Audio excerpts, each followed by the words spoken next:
Alright everybody, welcome back to Skyway Classics. We're now going for a ride in our 1994 Chevy Impala. As you can see, it's still got its stock gauges, stock AC Delco radio, still got nice blow cooling AC with power steering, power brakes, power windows, just pretty much all the works. As you know, back in the 90s, early, mid, and late 90s, these cars were used as police cruisers, undercover cars, stuff like that.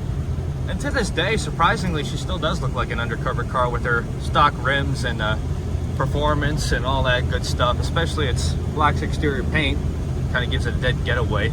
But anyway, as we're going down the road, you can see that we're cruising nice. The wheel's not pulling in any direction. Our brakes are still good. Got comfortable leather seats. Got our working shifter and all our good stuff right there.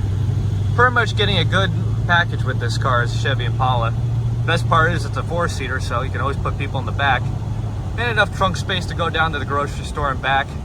Yeah, just a nice little car here. But anyway, we're gonna get her turned around now, put her on the lift, let you guys take a look at the underneath. We'll see you there.